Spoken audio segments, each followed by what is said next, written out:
When I first heard from Doctors Without Borders, it was a Friday and I was going to pick up the kids. So I texted my husband and said, Doctors Without Borders called, can I go to Sudan? And he texted back, haha, autocorrect is crazy, what's up?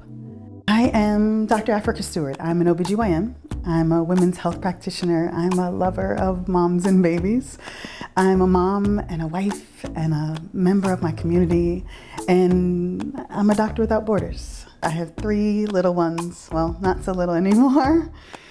Ellis, he was 5, so he couldn't say the L sound, so he said, those Yetis need you? Oh, you have to help those Yetis. My baby was just walking, just talking, and it was not knowing if she would remember me.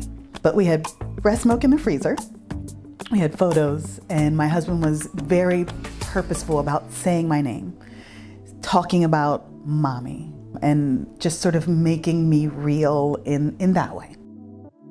I started in Sudan as a field OB. We thought there would be violence and clashes, but instead we found moms who were displaced and trying to find health care for their babies. So I started there. I started with what I know, which is big bellies and mommies. I am struck by what it takes for our patients to get to me. And I see that on their faces and I see it in their feet. I see cracked feet in the stirrups that are dry and they've walked so far. They've come from miles and miles. They've walked for days. And it always brings it right up and close and personal what moms are willing to do to keep their babies safe. Maternal and child care is core to our work.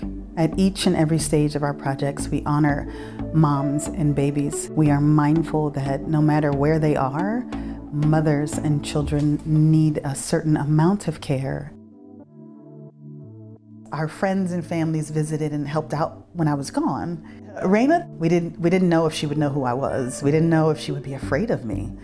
All of those things were running through my mind, but that wasn't what happened at all. She knew exactly who I was, and she was glad to see me.